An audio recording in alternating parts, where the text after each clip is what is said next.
সম্মুখের দিকে, কিন্তু এনকাউন্টারের ঘটনাস্থল পর্যন্ত আর যাওয়া হলো না তাদের। দু কদম এগোতেই হুট করে একটা কালো রঙের তেল চকচকে গাড়ি এসে ব্রেক কষলো সম্মুখে। হকচকে উঠলো তে এবং আয়ো, কিন্তু পরক্ষণেই নিজেদের সামনে নিল দুজনে। গাড়িটা কেমন পরিচিত পরিচিত মনে হচ্ছে। একটু এগিয়ে গাড়ির কাছে যেতেই গাড়ির পেছনের দরজাটা খুলে গেল। ভিতর থেকে দৃশ্যমান হলো জাঙ্কুকের মুখখানা। তেল মেজাজ চটে গেল, ঝাঝালো কণ্ঠে বলল, এভাবে তো গাড়ির ব্রেক কষে আর একটু হলেই একটা দুর্ঘটনা ঘটে যেতে পারতো। জাঙ্কুক পাত্তা দিল না তের কথায়, থমথমে কণ্ঠে বলল, বাড়ির গাড়ি আসবে না আজ, ড্রাইভার চাচার কি যেন কাজ আছে, তাই আমিই নিতে এসেছি, গাড়িতে উঠেছো তোমরা। জাঙ্কুকের আদেশ মোতাবেক আয়ো গাড়িতে উঠতে নিলেও তে হাত টেনে থামিয়ে দিল তাকে।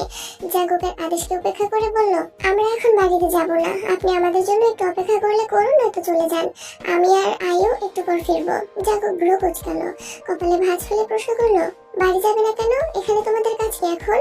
আয়ো নিজের জিহ্বা দ্বারা অস্ত্র ভেজালো, ইতস্তত করে বলল, ওখানে নাকি এনকাউন্টার হয়েছে ভাইয়া, আমরা আসলে কখনো এত বড় দাগে অপরাধী কিংবা এনকাউন্টার অফিসারকে বাস্তবে দেখিনি তো, তাই তাদের দেখতে চাইছিলাম একটু আর কি।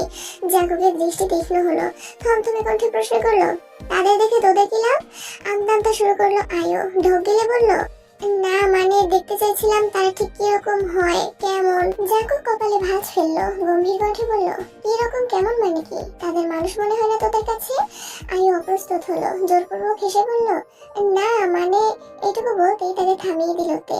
জাঙ্কুকের পানে একরাশ বিরক্তি নিয়ে তাকিয়ে বলল, এত পেঁচাচ্ছেন কেন, এতক্ষণে ওখানে গিয়ে সবকিছু দেখে চলেও আসতাম। থামলো তে, আয়ুর পানে তাকিয়ে বলল, চলো তো তাড়াতাড়ি দেখে চলে আসি আবার।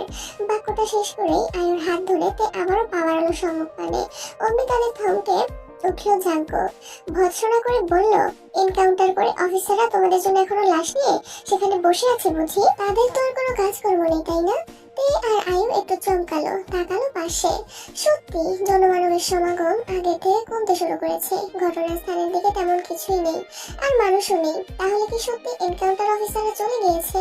হতাশ হলো দুই ননদ ভাবি, তাদের আর দাগি অপরাধী এবং সুদর্শন অফিসারদের দেখা হলো না। তবুও মন মানলো না।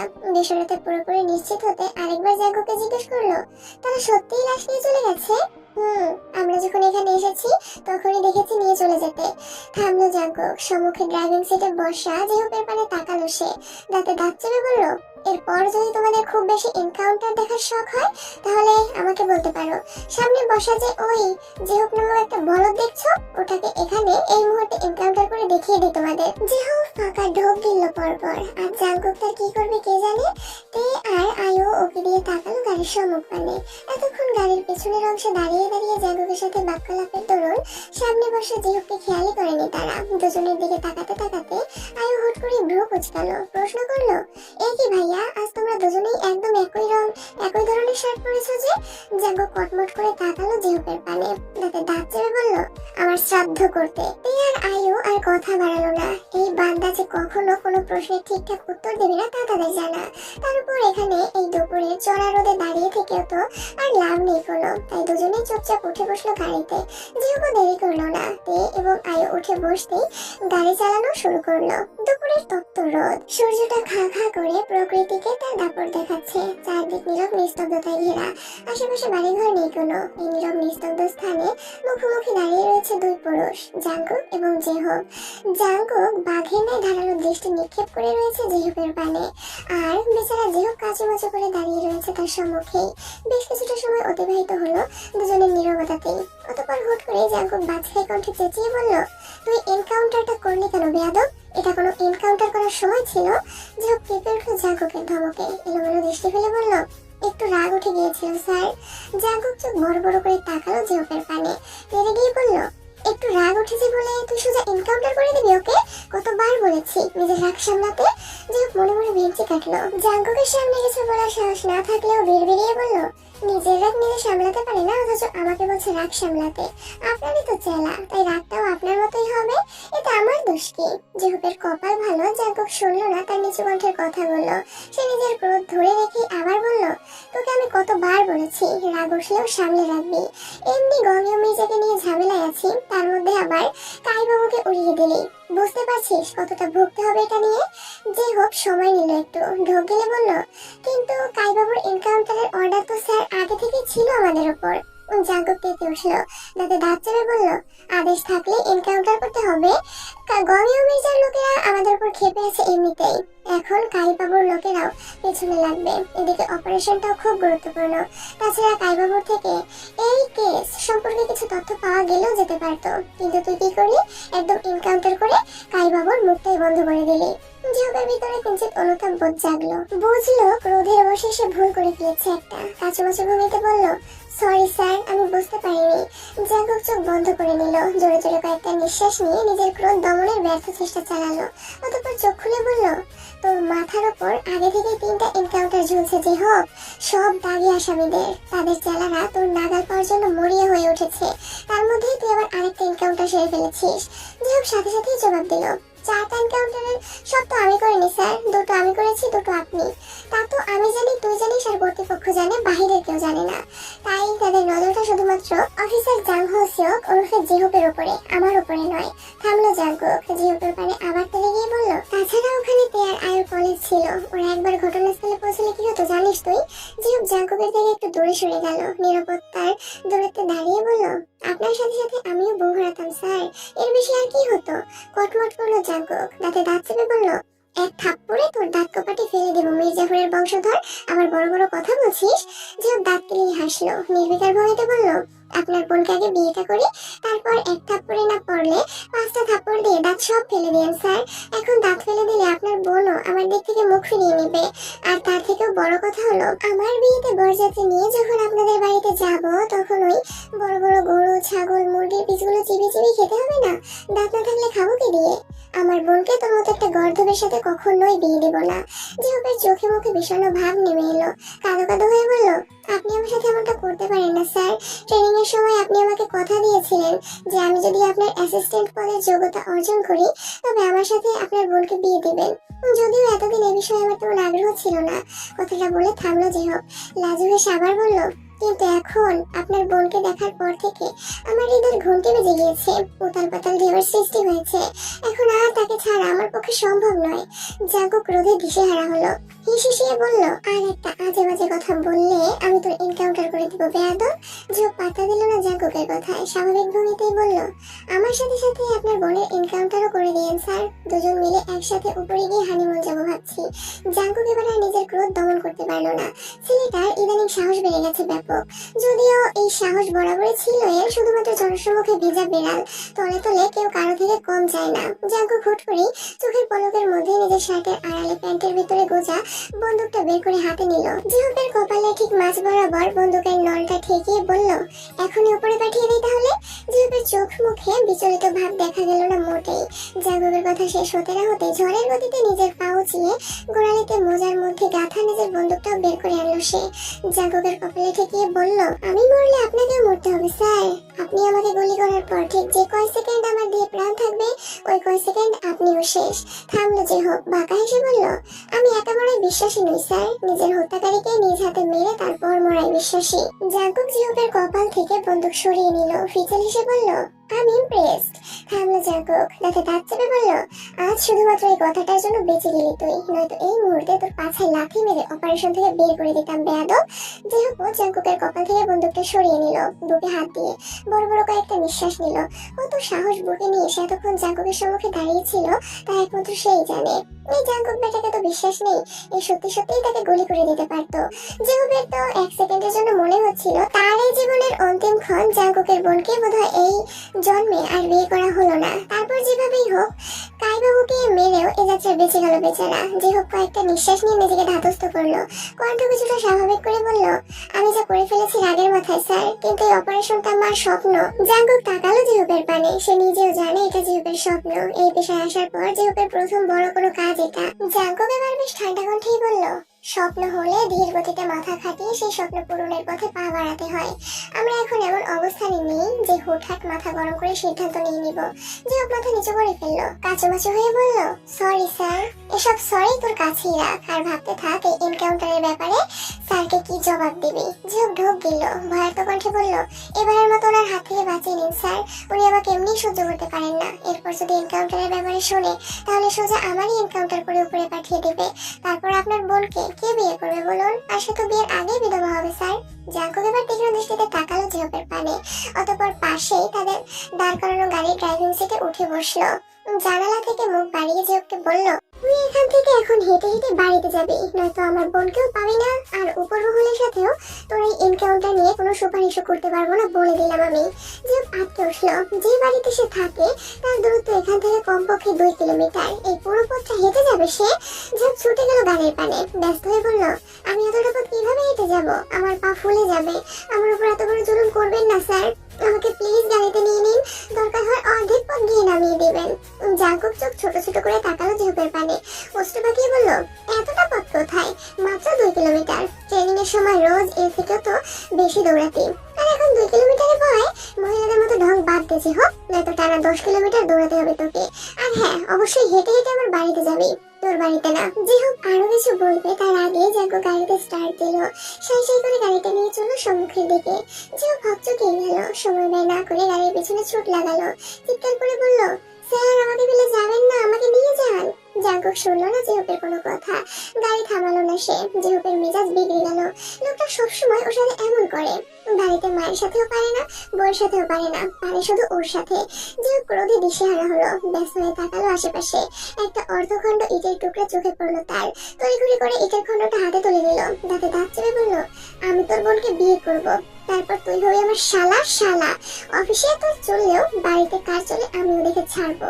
সব প্রতিশোধ কড়াই গন্ডায় উসুল করবো। কথাটা শেষ হতে না হতেই জাঙ্কুক গাড়ি ব্যাক আনলো, থামালো ঠিক জিহপের পায়ের কাছে। থতমত খেয়ে গেল ছেলেটা, যত হাতের ইটটা পেছনে লুকিয়ে ফেললো। আমতা আমতা করে বলল, আবার ফিরে এলেন যে? আমি হেঁটে হেঁটে বাড়িতে যাবো না? জাঙ্কুক উত্তর দিল না জিহপের কথায়, বরং বেশ আগ্রহ নিয়ে বলল, আমার বোনকে বিয়ে করবি তুই? জিহপ নিজের ক্রোধ ভুলে গেল মুহূর্তেই, লাজুক হেসে বলল, জি স্যার। জাঙ্কুক হাসলো, টেনে টেনে বলল, কিন্তু তোর মতো একটা আহম্মকের সাথে আমি আমার বোনের বিয়ে দেবো না। জিহপ চমকালো, তবে কিছু বলার আগেই জাঙ্কুক গাড়ি চালনা শুরু করলো আবারও। মিনিট খানেকের মধ্যে দৌড়েও চলে গেল। জিহপ নিজের ক্রোধ আর ধরে রাখতে পারলো না, রেগে মেগে হাতে ইটের টুকরোটা ছুঁড়ে মারলো জাঙ্কুকের গাড়ির পানে। কিন্তু বেচারা শক্তি চালিয়ে ইটের টুকরোটা জাঙ্কুকের গাড়ি পর্যন্ত নিতে সক্ষম হলো না। অবশ্য এই অক্ষমতায় লাভ বই লোকসান হয়নি। যদি সত্যি সত্যি জিহপের ক্রোধের বশে মারা ইটের টুকরাটা কোনোভাবে জাঙ্কুকের গাড়িতে লাগতো, তবে আজ ওই ইটের টুকরা দ্বারা তার শক্তপোক্ত মাথাটাও পারতো। আর তারপরে হাসপাতাল। সময় গড়ালো কিছুটা। জিহপকে ফেলে রেখে গাড়ি নিয়ে সোজা বাড়িতে গেল জাঙ্কুক। ফুরফুরে মেজাজে নিজ কক্ষে ঢুকতেই থমকে গেল সে। তে কেবলই গোসল সেরে বেরিয়েছে, চুলগুলো ভালোভাবে মোছেনি এখনো। লম্বা চুলের ডগা বেয়ে ঝরে পড়া টুকটুক পানির বিন্দুগুলো স্থান করে নিচ্ছে মেঝেতে। জাঙ্কুকের ঘোর লেগে যাচ্ছে, বুকের ভেতরটা কেমন ধুকপুক ধুকপুক করছে। সেই অনুভূতিতে আচ্ছাদিত হচ্ছে সম্পূর্ণ শরীর। জাঙ্কুক যেন এক মুহূর্তের জন্য ভুলে গেল তার জীবনের সব জটিলতা, সব বারণ। সম্মোহিত ভঙ্গিতে দরজা খোলা রেখে এগিয়ে গেল তের পানে। হাত বাড়িয়ে আলতোভাবে পেছন থেকে জড়িয়ে ধরলো মেয়েটাকে। কেঁপে উঠলো তে, শিউরে উঠলো পুরো শরীর। হৃদস্পন্দন বাড়লো মেয়েটার। নিজেকে তাড়াতাড়ি সরিয়ে নিতে চাইলো জাঙ্কুকের বাঁধন থেকে, কিন্তু পারলো না। জাঙ্কুক আরো শক্ত কণ্ঠে নিজের সাথে জড়িয়ে নিল তেকে। মেয়েটার ভেজা চুলে মুখ গুজে বলল, আই ব্যাডলি নিড ইউ জান। থামলো জাঙ্কুক, আবার বলল, সরে যাও না প্লিজ, একটু সময় থাকো আমার কাছে, আমার সাথে মিশে নিজেকে একটু শান্ত করতে দাও। জাঙ্কুকের কথায় কি ছিল জানা নেই তের, কিন্তু মেয়েটা সরতে পারলো না জাঙ্কুকের থেকে। মস্তিষ্ক সরাতে বললেও হৃদয় বাধা দিল। সে জাঙ্কুকের স্পর্শকেই আপন করে নিতে চাইছে, আরো গাঢ় স্পর্শে নিজেকে বিলীন করতে চাইছে। এ কি তবে ভালোবাসা নাকি মায়া? তেকে ধীরে ধীরে তবে জাঙ্কুকের মায়ায় বাধা পড়ে যাচ্ছে, এর কোনো প্রশ্নেরই উত্তর নেই তের নিকট। সে শুধু এই মুহূর্তে জাঙ্কুককে চাইছে। জাঙ্কুক আলতোভাবে তের ঘাড় থেকে ভেজা চুলগুলো সরিয়ে দিল, অতঃপর একটু ঝুঁকে ঘাড়ে কামড় বসালো একটা। তে শিউরে উঠলো, চোখ মুখ খিচে বন্ধ করে নিল। জাঙ্কুক আর একটু ঘনিষ্ঠ হলো মেয়েটার সাথে। ঘাড়ে ছোট ছোট চুমুতে সিক্ত করে তুললো মেয়েটাকে। তে আর পারলো না নিজেকে ধরে রাখতে। তড়িৎ গতিতে পিছন ফিরে তাকালো জাঙ্কুকের পানে। অনুভূতির জোয়ারে ভেসে গিয়ে আশ্রে পড়লো জাঙ্কুকের পক্ষে। জাঙ্কুক হাসলো, 2 হাত বাড়িয়ে মেয়েটাকে জড়িয়ে নিল নিজের সাথে। ঠিক তখনই খোলা দরজা থেকে কক্ষের ভিতরে প্রবেশ করলো আয়ু। সম্মুখ পানে না তাকিয়ে বলল, ভাবি তোমাকে বড় চাচি। ব্যাস এইটুকুতেই মুখ বন্ধ করতে হলো মেয়েটাকে। সম্মুখ পানে তাকিয়ে ভূত দেখার মতো চমকে উঠলো সে। সে কি করতে এসে কি দেখে ফেললো আয়ু? হঠাৎ চিৎকার করে উঠল মেয়েটা, দুই হাতে জলদি নিজের চোখ ঢেকে বলল, আমি কিচ্ছু দেখিনি, আমি কিচ্ছু দেখিনি। আর জাঙ্গুক চমকালো। মেয়েটা ছিটকে দূরে সরে যেতে চাইলো জাঙ্গুকের থেকে, কিন্তু জাঙ্গুক যেতে দিল না, বরং আরো শক্ত করে নিজের সাথে জড়িয়ে নিল তেকে। অত বড় একরাশ বিরক্তি নিয়ে সে তাকলো আয়ুর পানে, নাক মুখ কুচকে বলল, আমার শান্তি সহ্য হয় না, আমার প্রেমে অ্যালার্জি আছে তোদের সব হাম্মুকের দল। আয়ু অপ্রস্তুত হলো এখানে এসে, এমন একটা পরিস্থিতিতে পড়বে জানলে কোনো দিনই আসতো না। সে তো জানতোই না জাঙ্গুক ঘরে ফিরেছে। আয়ু আমতামতে শুরু করলো, ইতস্তত করে বলল, না মানে বড় চাচি ভাবিকে খাবার খেতে ডাকছিল তাই। জাঙ্গুক নির্লিপ্ত ভঙ্গিতে বলল, তুই যা, আমরা আমাদের কাজ শেষ করে আসছি। আয়ু আর দাঁড়ালো না এক মুহূর্ত, এক দৌড়ে কক্ষ থেকে বেরিয়ে গেল সে। আর তে বেচারির এই মুহূর্তে ইচ্ছে করছে লজ্জায় মাটির মধ্যে ঢুকে যেতে। কি নির্লজ্জ কথাবার্তা, তাও অন্য মানুষের সম্মুখে। কাজ শেষ করে আসছি মানে কি? তের ভাবনার মধ্যেই জাঙ্গুক তাকালো তার পানে, আদরে কণ্ঠে বলল, চলো বউ, আমরা আবার প্রথম থেকে শুরু করি। তে ভরকে গেল পরক্ষণেই আবার তেতে উঠলো। জাঙ্গুকের বাঁধন থেকে নিজেকে ছাড়াতে উদ্যত হয়ে বলল, চুপ করুন অসভ্য লোক, ছাড়ুন আমাকে। জাঙ্গুক নিজের ঠোঁট দুটো গোল করলো, একটু উঁচিয়ে বলল, আগে আটশাট বেঁধে তোমাকে একটা চুমু খেতে দাও, তারপর ছেড়ে দিচ্ছি। তে অগ্নি দৃষ্টিতে তাকালো জাঙ্গুকের পানে, ঝাঁঝালো কণ্ঠে বলল, একটা মানুষ এতটা নির্লজ্জ কিভাবে হয়? একটু তো শরম করুন আয়ুর সামনে। ছি ছি, কি ভাবলো? জাঙ্গুক চোখে হাসলো, চোখ মেরে বলল, খোঁজ নিয়ে দেখো, তুমি ঠিক যতটা লজ্জা পাচ্ছ না, ওরা তোমার থেকে এই লজ্জা থেকে অধিক তোমাকে নিয়ে ভেবে ফেলেছে। তে অপ্রস্তুত হলো, এলোমেলো দৃষ্টি ফেলে বলল, ছাড়ুন আমাকে, আগে একটা চুমু খেতে দাও, তারপর ছাড়ছি। তে কটমট করে তাকালো জাঙ্গুকের পানে। লোকটার মুখটা কি দিয়ে বানানো হয়েছে কে জানে, সর্বক্ষণ উল্টাপাল্টা নির্লজ্জ ধাঁচের কথা বেরোতেই থাকে। তার বাপ মা খুঁজে খুঁজে নির্লজ্জ লোকটাকে পেয়েছিল তার সাথে বিয়ে দেওয়ার জন্য। 10 বছর বয়সে যখন বিয়ে দিয়েছে, তখন একজন ভালো সুশীল ভদ্র ছেলের সাথে বিয়ে দিত, তা না একটা অসভ্য পর্বর লোকটাকে গুছিয়ে দিয়েছে তার মতো এক কিশোরীর সাথে। তাতে দাঁত চাপলো, ঝাঁঝাল কণ্ঠে বলল, আজে বাজে কথা বন্ধ করে ছাড়ুন আমাকে, মাসে কখন খেতে ডাকছেন? জাঙ্গুক ছাড়লো না তেকে, দুষ্টু হেসে বলল, বিয়ে করেছি 7 বছর, অথচ বউকে একটা গাঢ় চুমু খাওয়ার সৌভাগ্য হয়নি আমার। আজ যখন একটা সুযোগ পেয়েছি, অরুণচন্ডী বউটাও পোষ মেরে নিয়েছে, কাছে এসেছে, তখন এভাবে ছেড়ে দেবো? না, কখনো না, জীবন থাকতে না। থামলো জাঙ্গুক, অষ্টগোল করে আবার বলল, শুধুমাত্র একটা চুমুই তো, খেতে দাও না বউ, বেশি সময় নেব না, মাত্র 30 মিনিটেই শেষ করবো, পাক্কা প্রমিস। তুই বিষম খেলো, চোখ বড় বড় করে তাকালো জাঙ্গুকের পানে। 30 মিনিট ধরে মাত্র একটা চুমু খাবে, তাও বেশি সময় না। সবচেয়ে বড় কথা হলো 30 মিনিট ধরে চুমু খেলে সে বাঁচবে, দম বন্ধ হয়ে মরে যাবে তো। তাই হতবাক কণ্ঠে বলল, মাত্র 30 মিনিট, আর 30 মিনিট ধরে একটা চুমু, আপনি কি মানুষ? জাঙ্গুক কপালে ভাঁজ ফেললো, বেশ গুরুত্বপূর্ণ অভিপ্রায় নিয়ে বলল, 2013 সালে থাইল্যান্ডের পাটায়া শহরে এক দম্পতি টানা 58 ঘন্টা 35 মিনিট 58 সেকেন্ড, অর্থাৎ প্রায় 3 দিন একে অপরকে চুমু খেয়ে বিশ্বের দীর্ঘতম চুম্বনের রেকর্ড করেছিল।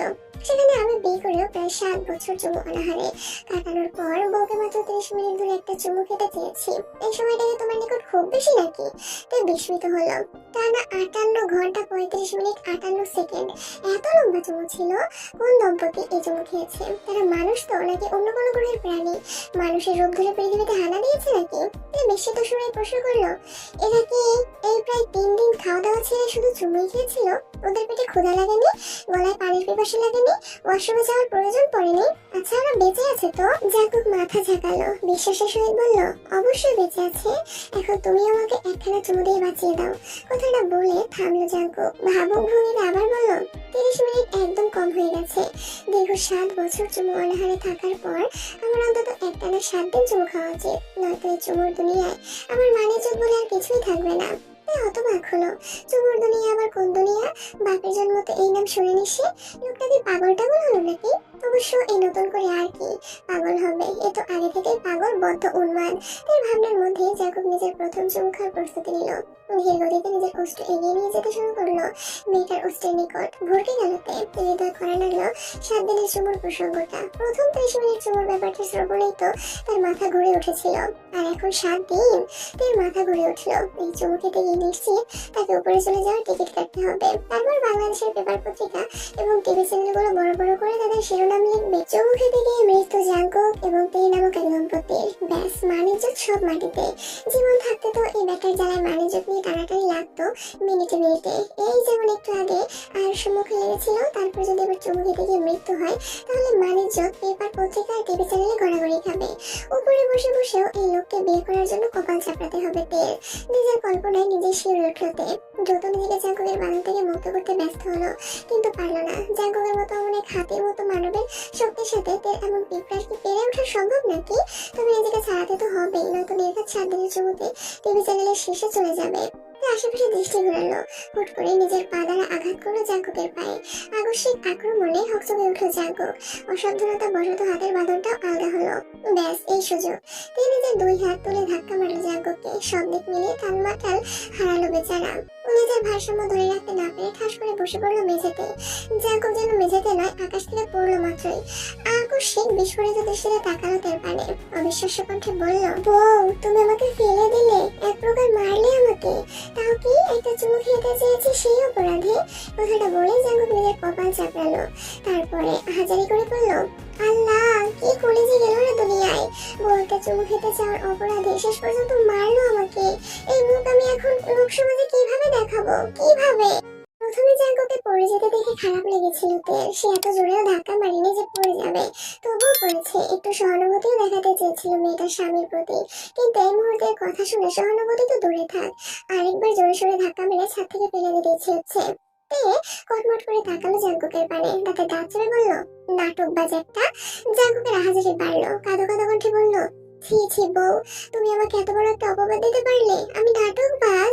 তুই হতাশ হয়ে তাকালো জাঙ্কুকের পানে। এই লোক ঠিক কোন ধাতু দিয়ে বানানো সৃষ্টি করতেই ভালো জানেন। তবে এর সাথে এই মুহূর্তে আর কিছু বলে হয়তো লাভ হবে না কোনো। সে যাই বলুক না কেন, তা নিয়ে এই লোক টানা হেঁচড়া করতে করতে ঢাকা থেকে রাজশাহী নিয়ে যাবেই যাবে। তুই আর কথা বাড়ালো না, কক্ষ থেকে বেরিয়ে যেতে যেতে বলল, ফ্রেশ হয়ে খেতে আসুন তাড়াতাড়ি, সময় গড়িয়েছে কিছুটা।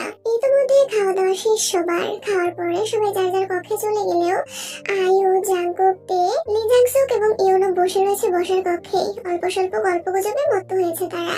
এর মধ্যে জিহুক কোথা থেকে দৌড়াতে দৌড়াতে সদর দরজা দিয়ে ঢুকলো বসার কক্ষের ভিতরে। দুই হাঁটুতে হাত রেখে হাঁপাতে হাঁপাতে বলল, স্যার, স্যার, আমি এসেছি। জিহুকের কণ্ঠ শ্রবণ হতে উপস্থিত সকলে তাকালো তার পানে। হাঁটুতে হাত দিয়ে এখনো হাঁপাচ্ছে ছেলেটা। উজ্জ্বল শ্যামবর্ণ মুখশ্রীতে তার ক্লান্তি ভাবে স্পষ্ট। পরিশ্রমের দরুন নাকের ডগায় কপালে মুক্ত দানার ন্যায় বিন্দু বিন্দু ঘামের অস্তিত্বের দেখা মিলছে। ছেলেটার বেশিবহুল শক্তপোক্ত দেহ জড়ানো শার্টটাও ঘামে ভিজে লেপ্টে রয়েছে দেহের সাথে। সকলে ঝোঁক এই অবস্থায় দেখে কিঞ্চিত চকিত হলো। তে অবাক কণ্ঠেই বলল, এ কি জিহক ভাই, আপনার এই অবস্থা কেন? মনে হচ্ছে কোনো দৌড় প্রতিযোগিতা থেকে দৌড়ে এসেছেন। ঝোঁক ঢোক গিলল, জোরে জোরে কয়েকটা নিঃশ্বাস নিয়ে বলল, তার থেকে কম কিছু করিনি, পুরো 2 কিলোমিটার রাস্তা দৌড়ে এসেছি। জিহকের কথা শেষ হতে না হতে আয়ু এক গ্লাস পানি নিয়ে দৌড়ালো জিহকের সম্মুখে। তারা দিয়ে বলল, পানিটা খেয়ে নিন জিহক ভাই, তারপর কথা বলবেন। আয়ুর কণ্ঠ শুনে চোখ তুলে তাকালো জিহক। ওষ্ঠে ফুটে উঠলো তার সূক্ষ্ম হাসির রেখা। যাকে এত দৌড়ে একটু তো উপকার পাওয়া গেল। জিহক তড়িৎ গতিতে সোজা হয়ে দাঁড়ালো। আয়ুর হাত থেকে পানির গ্লাস নিতে নিতে বলল, ধন্যবাদ। ওই যে পানি, খুশি হয়ে পানি নিল ওই পর্যন্তই। সে পানি আর খাওয়া হলো না বেচারার। তার আগে জাগুক ঝড়ের গতিতে এসে পানির গ্লাসটা ছিনিয়ে নিল জিহকের হাত থেকে। অতঃপর সেই হাতেই আবার এক বোতল মিনারেল ওয়াটার ধরিয়ে দিল। আয়ুর পানে তাকিয়ে বলল, জিহক আবার মিনারেল ওয়াটার ছাড়া খায় না, ওর গলায় অ্যালার্জি আছে তো তাই। জিহকের চেহারায় অসহায় ভাব ফুটে উঠল। জাগুক যে ইচ্ছে করে তার সাথে এমনটা করেছে তা বুঝতে বাকি নেই তার। না পারছে ছেলেটা কিছু বলতে আর না পারছে সহ্য করতে। এই প্রথম সে নিজের প্রেয়সীর হাতে একটু কিছু পেয়েছিল, তাও সহ্য হলো না এই লোকটার। জিহক রাগে দুঃখে মিনারেল ওয়াটারের বোতল খুলে গলায় পানি ঢাললো। মনে মনে জাঙ্কুকে অভিশাপ দিয়ে বলল, অন্যের প্রেমে ব্যাগরা দিস তো, দেখবি তোর বউ তোকে পাত্তা দেবে না। রাত নেমেছে ধরণীতে। দিনের উজ্জ্বলতার সূর্যটা ডুবে গিয়েছে অনেক আগেই। শহরের বুকটা আলোকিত হয়ে উঠেছে কৃত্রিম সোডিয়ামের আলোয়। জাঙ্কুক আজ আর নিজের কাজে যায়নি। বেশ অনেকটা দিন পর আজ একটু ব্যস্তহীন ভাবে সময় কাটাতে চাইছিল বউয়ের সাথে, কিন্তু সে কপাল কি আর তার আছে? সে ঘরে বসে রয়েছে বউয়ের সাথে একটু একাকী সময় কাটানোর জন্য, আর তার বউ বাইরে বাড়ির মানুষের সাথে আড্ডা দিতে ব্যস্ত। ওই যে বসার কক্ষ থেকে হাসাহাসির আওয়াজ শোনা যাচ্ছে। জাঙ্কুকের মেজাজ গরম হলো। বাড়ির লোকজন তো তার কথা ভাবেই না, আর তার বউটা তো নয়ই। জাঙ্কুক গলা উঁচু করলো, চড়া গলায় ডাকলো, তে তে। জাঙ্কুক ডাকতে না ডাকতেই এক মগ কফি হাতে করে প্রবেশ করলো কক্ষে তে। জাঙ্কুকের মানে কফির মগ এগিয়ে দিতে দিতে বলল, এভাবে সারের মতো চেঁচাচ্ছেন কেন? বাড়ির মানুষ শুনে কি বলবে? জাঙ্কুক কফির মগটা হাতে নিল, থমথমে কণ্ঠে বলল, আমি যে বাড়িতে আছি সে খেয়াল আছে তোমার? কই এতদিন পর স্বামী বাড়িতে, আমার চারপাশে একটু ঘুর ঘুর করবে, আমাকে জ্বালাবে, তা না কোথায় না কোথায় গিয়ে বসে আছো। বসার রুমে ছিলাম সবার সাথে। জাঙ্কুক কফির মগে চুমুক দিতে দিতেই বলল, তা আমি জানি। তাই কিঞ্চিত সময় নিল, চুপ রইল, একটু উসখুস করে বলল, আপনার সাথে একটা কথা ছিল। কি? আমি রাজশাহী আব্বু আম্মুর কাছে যেতে চাইছিলাম একটু। থামলো, তে আবার বলল কিছুদিন পরে তো টেস্ট পরীক্ষা, তারপর এইচএসসি, এরপর আর সময় পাবো না যাওয়ার, তাই এখনই আপনি যদি একটু দিয়ে আসতেন ভালো হতো। জাঙ্কুক থমকে গেল যেন, গোল গোল দৃষ্টিতে তাকালো তের পানে, হতবাক কণ্ঠে বলল, এখনো অব্দি আমার বুকে চুমু খাওয়া হলো না, বউয়ের সাথে বাসর করা হলো না, এর মধ্যে বউ বাপের বাড়ি যেতে চাইছে। তাই আকাশ বিরক্তি নিয়ে তাকালো জাঙ্কুকের পানে, নাক মুখ কুচকে বলল, আপনি কি ভালো হবেন না? সবসময় শুধু বাজে কথা। জাঙ্কুক হাতের কফির মগটা পাশের টেবিলে রাখলো। ওই কফির স্বাদ তের বাপের বাড়ি যাওয়ার কথা শুনেই উড়ে গেছে। জাঙ্কুকের মুখশ্রী থমথমে হলো, গম্ভীর কণ্ঠে বলল, সে তুমি যাই বলো না কেন, বাসর ছাড়া আমি আমার বউকে ছাড়বো না।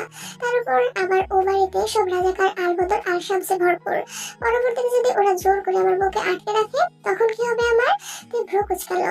জাঙ্কুকের কথাগুলো সে গুরুত্বের সাথে নেবে নাকি লাগাম ছাড়া ভাবে নেবে ঠিক বোধগম্য হলো না।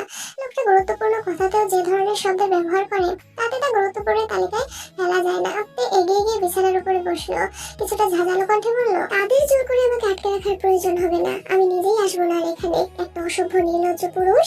জাঙ্কুক পাত্তা দিল না তার কথায়, ভাবলেশীন ভাবে জবাব দিল, আগে একটু যাও, তোমার বাপের বাড়িতে যেতে দেওয়ার ইচ্ছে ছিল, এখন তাও নেই। বাপ মা ভাইদের দেখার ইচ্ছে হলে বলো, তাদের খবর দিচ্ছে এখানে আসার জন্য, কিন্তু তোমাকে ও বাড়িতে পাঠিয়ে আবারও বোহরা হওয়ার ঝুঁকিটা আমি আপাতত নিতে চাইছি না। এই বিষণ্ণ ভরা দৃষ্টিতে তাকালো জাঙ্কুকের পানে, ম্লান কণ্ঠে বলল, সেদিন হুট করে অভিমানের বসে আপনার সাথে চলে এসেছিলাম। বন্ধু বান্ধব আত্মীয় স্বজন কারো থেকে বিদায় পর্যন্ত আনেনি, কারোর সাথে আর কথাও হয়নি। তাছাড়া ইদানিং বাবা মা আর ভাইদের জন্য আমার মনটা কেমন করছে, ভীষণ কষ্ট হচ্ছে। কতদিন দেখি না বাবা মা আর ভাইদের। জাঙ্কুকের কণ্ঠস্বর নরম হলো, এগিয়ে গিয়ে বসলো তের পাশে, কোমল কণ্ঠে বলল, আমার কাজের চাপটা একটু কমুক, ছুটি পাই, তারপর তোমাকে নিয়ে রাজশাহী যাবো বউ, ততদিন একটু ধৈর্য ধরো। তেও আর তেমন কথা বাড়ালো না বিষয়টা নিয়ে, চোটপাট কিংবা জোর জবরদস্তি করলো না। এই কয়দিন জাঙ্কুকের ব্যস্ততা সে দেখেছে, রাত নেই দিন নেই ছেলেটা নিজের কাজের পেছনেই ছুটছে সর্বক্ষণ। যদিও তে বলতে পারতো যে আপনার যাওয়ার দরকার নেই, অন্য কেউ দিয়ে আসুক, কিন্তু তের হৃদয়ে এই বাক্য সায় দেয়নি। ইদানিং তার সবচেয়ে বড় অভ্যাস জাঙ্কুক নামক পুরুষটা, মানুষটাকে ছাড়া এক মুহূর্ত যেন বহু বছরের সমান মনে হয় তের। ওই যে আগে জাঙ্কুকের যে উদ্ভট কথাগুলোর জন্য বিরক্ত হতো, এখন সেই কথাগুলোই ভালো লাগে। সারাদিনের হাজারটা চিন্তা ক্লান্তি জাঙ্কুকের উদ্ভট কথাগুলোর সম্মুখে এসে ফিকে হয়ে পড়ে। প্রাণ খুলে তখন হাসতে ইচ্ছে করে। তার ছোট হৃদয়টা জাঙ্কুক নামক ওই বলিষ্ঠ পুরুষটাকে আজকাল অনুভব করে। মেয়েটার বয়স কম, বাবা মা ভাইরা কখনো তাকে পুরুষ শ্রেণীতে যেতে দেয়নি, ততটা সবসময় আগলে রেখেছে। হয়তো ছোটবেলার ওই বিয়েটার কারণে তারা তাকে নিয়ে ভয় ছিল, তাই এতটা শাসনে রেখেছিল। সে যাই হোক, এক কথায় বলা যায় জাঙ্কুকই তার জীবনে আসা ভালোবাসার প্রথম পুরুষ, যার সাথে মেয়েটা এতটা প্রেমময় বাক্যালাপে জড়িত হয়েছে, এতটা কাছাকাছি এসেছে, যার দরুন জাঙ্কুকের প্রতি তার অনুভূতি তৈরি হতে সময় নেয়নি বেশি। তাছাড়া বিয়ে নামক এক পবিত্র বন্ধন তো রয়েছেই, যে বন্ধনের জোরে বিয়ে না মেনে বিয়ের আসর ত্যাগ করে এত বছর দূরে থেকেও ফিরে আসতে হয়েছে জাঙ্কুককে। সেই বন্ধনের টান তের মধ্যেও তো আছে। ইদানিং তার মন জাঙ্কুকের জন্য, ভালো মন্দের জন্য চিন্তা করে, জাঙ্কুকের জন্য উতলা হয়, জাঙ্কুকে একটা নজর দেখার জন্য ছটফট করে, মানুষটাকে একটা পর জড়িয়ে ধরার জন্য ছটফট করে। আচ্ছা, এই অনুভূতির নাম কি? এই অনুভূতি কি তবে ভালোবাসা? জানে না তে, তবে সে এটুকু জানে জাঙ্কুক নামক ওই পুরুষটির মধ্যে সে বাজেভাবে আটকে গেছে, তাকে ছাড়া বের হওয়ার আর উপায় নেই। তের ভাবনার মধ্যে জাঙ্কুক হঠাৎ চেঁচিয়ে উঠলো, বুকে হাত দিয়ে চিৎকার করে বলল, আমার ভীষণ বুকে ব্যথা হচ্ছে বউ। তে চমকালো, ঘাড় ঘুরিয়ে তাকালো জাঙ্কুকের পানে। ছেলেটাকে বুকে হাত দিয়ে থাকতে দেখে হৃদয় কাঁপলো তার। এইমাত্র তো একদম ঠিক ছিল লোকটা, কত কি বললো, এর মধ্যে হঠাৎ কি হলো? অস্থির হলো তে, বিছানাতে কণ্ঠে বলল, বেশি ব্যথা হচ্ছে? কোথায় ব্যথা হচ্ছে দেখি, আমাকে দেখান।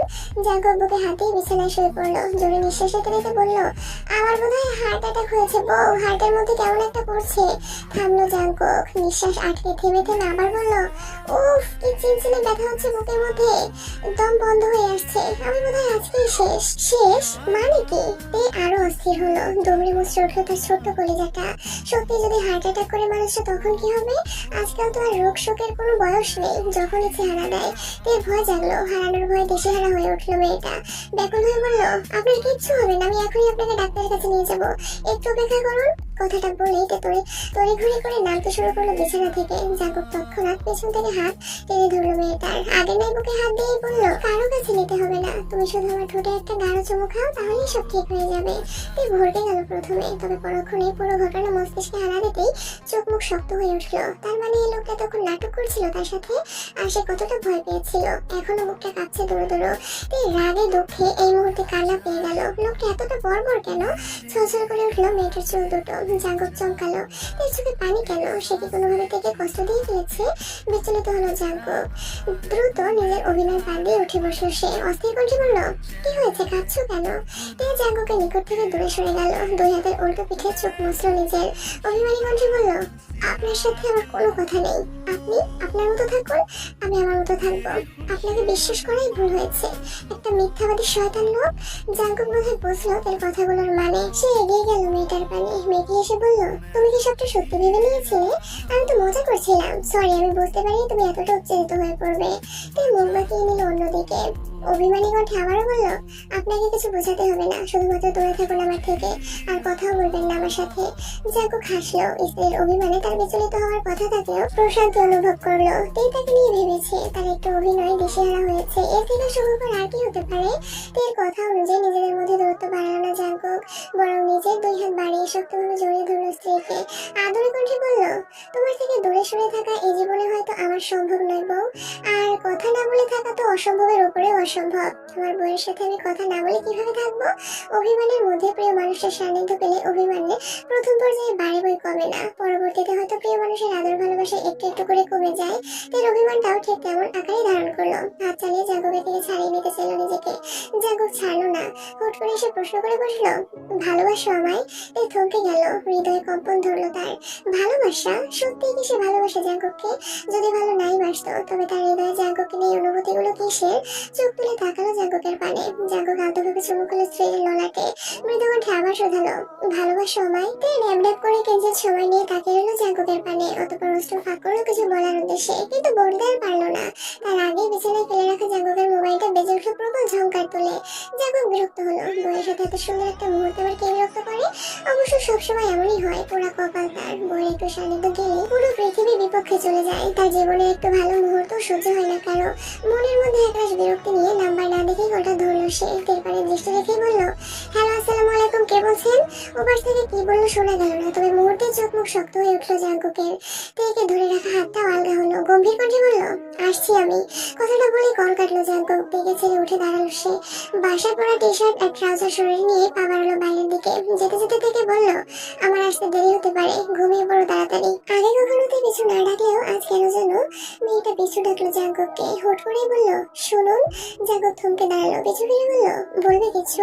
এলোমেলো দৃষ্টি ফেললো তে। ইতস্তত করে বলল, তাড়াতাড়ি ফিরবেন, আমি আপনার অপেক্ষায় থাকবো। জাঙ্কুকের হৃদয় শিহরণ জাগলো। প্রশান্তিতে ভরে উঠলো মন প্রাণ। এতদিন প্রতিবার কাজে বের হওয়ার আগে তার মুখ থেকে যে বাক্যটা শোনার জন্য ছটফট করতো সে, আজ ঠিক সেই বাক্যটাই শোনার সৌভাগ্য হলো তার। তার কথার পরিপ্রেক্ষিতে জাঙ্কুকের ভীষণভাবে বলতে ইচ্ছে হলো, অপেক্ষা করার প্রয়োজন নেই, খেয়ে দিয়ে ঘুমিয়ে যেও তুমি। কিন্তু শেষ পর্যন্ত এই বাক্যটা কণ্ঠ ধারণ করতে হৃদয় সায় জানালো না। হৃদয় চাইলো তেরে তার অপেক্ষায় থাকুক। নিজের কাজ শেষে বাড়ি ফিরে বউটাকে তার অপেক্ষারত থাকতে দেখো। জাঙ্কুক আবার পেছন ঘুরে এগিয়ে এলো তের পানে। একটু ঝুঁকে মেয়েটার কপালে ঠোঁট ছুঁয়ে বলল, আসছি আমি।